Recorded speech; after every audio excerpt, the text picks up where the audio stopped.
Right, muri Zimbabwe nasi ndiri kufara tichatomboita live mbichana tichifarira 200,000 subscribers.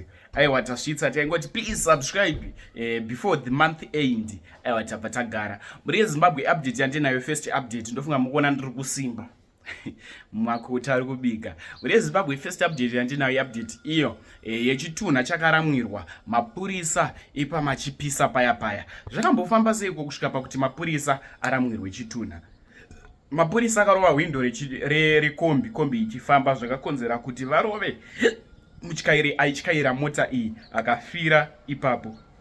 Zvisinei musi wekuchemwa kwemufi vabva vanoenda kunosarenda chitunha papolice station kuti takuvigirai munhu wenyu uyu wamakauraya. Dosiya muchiona short video, apedza kuona short video tozonofika comment section.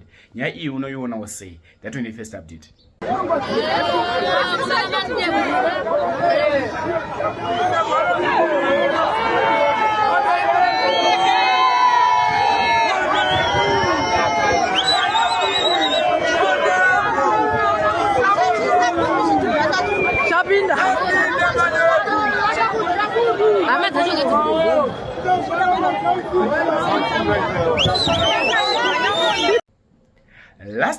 Last update iyo yabuda nemuchiichi maprofeti Miracle Po vanoremekedzwa vaprofeti Miracle Po.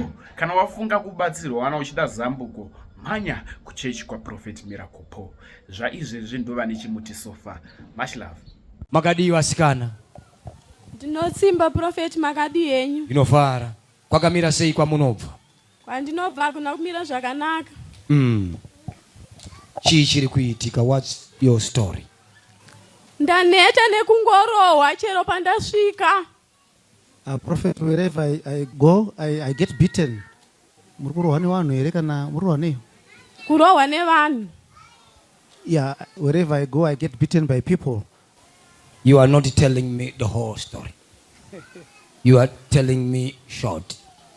Like someone adena anditika obva aenda kuna uyu obva asvika obva ati ati anokurohwai futi mimi.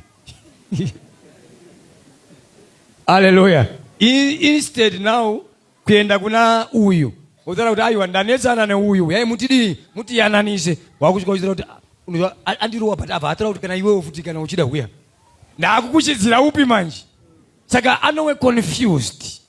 Instead of coming to help owe muyananisi anopedzisira akunhonga chii futi matombo.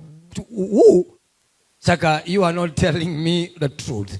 I'm seeing you one moment you are at witch doctor in Mozambique. What was the issue with you and the witch doctor in Mozambique? Maybe if we start from there.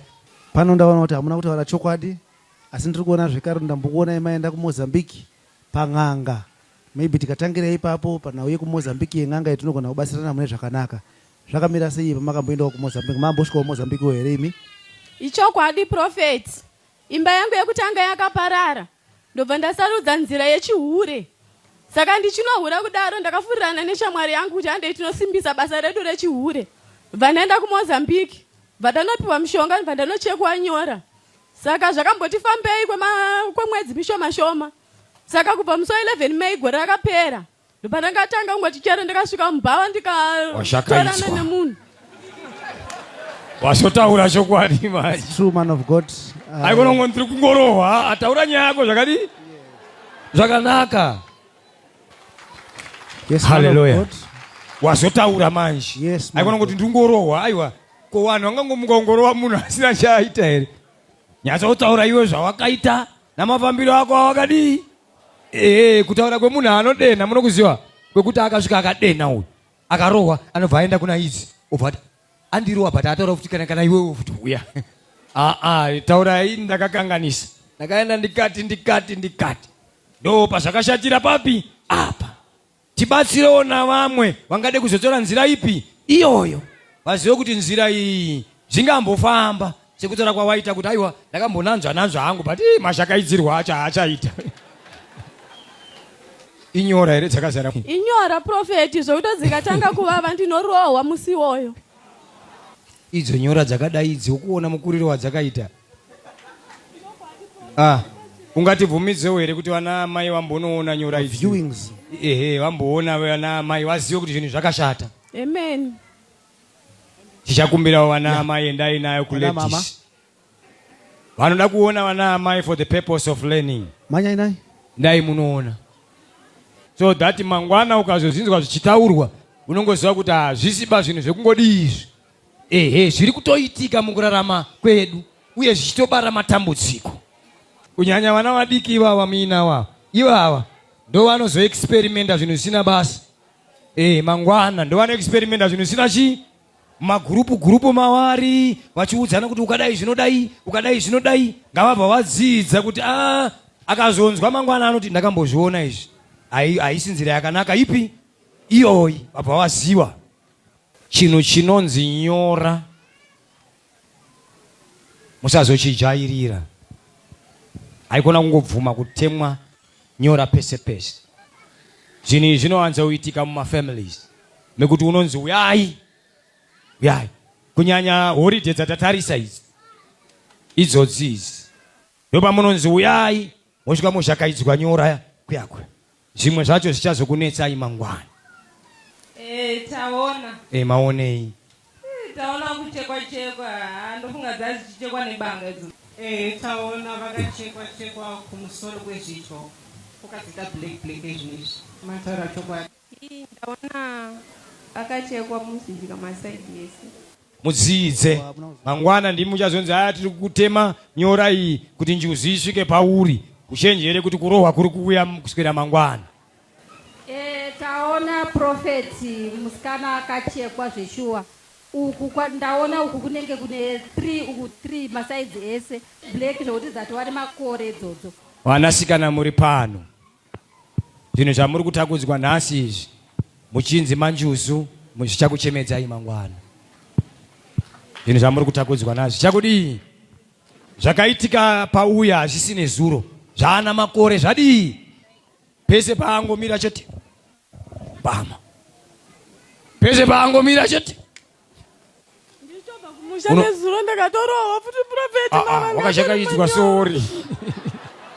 Prophet ane mavanga atori nawo ane zuro. Yekurohwa manje. Akatotsvuka. Sorry mwana wa mai wangu. Maoko akazara mavanga prophet. Ropa rakatotsvuka akadunduvira ropa maoko ake. Sorry. Awaregai ndimupoi azikirimu ndimunyaradza anyanya kurohwa. Ndi mwana wa mai wedu anditika. Anyanya kushakaidzwa. Kudai yambama. Zvinoda Jesu mwana wa mai wangu wakabata zvisiri izvo. Mari waiida kupfuma waikuda. Vari pano vari kuda kuzopinda muchihure hachina profit. Hama iri kutaura kuti hachina chi.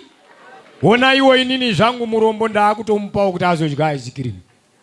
Hachina profit. Siyanai nenyaya dzezvihure. Hachina chi. Chine mavanga.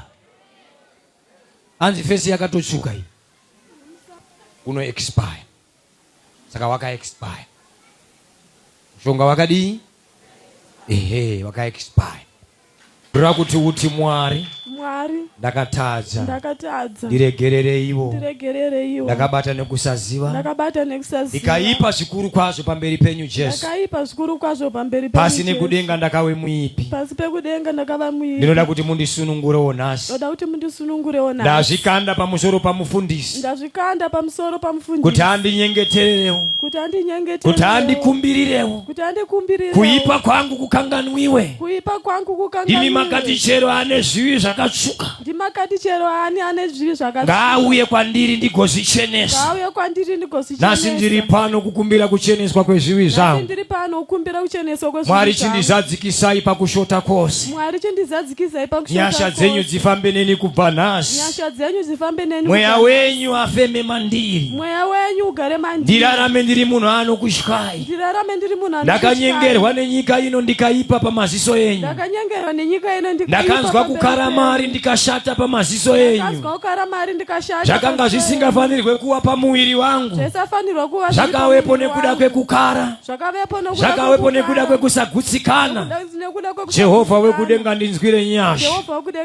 In the name of Jesus, in the name of Jesus. You will out.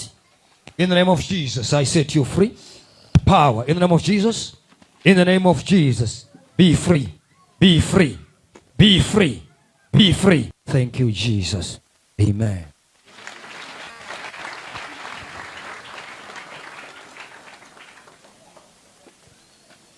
Munhu kwai. Dai machibvuma kuwe munhu kwai. Muchitevera nzira kwai. Amen. Mapanzwisaka? Amen. Aha.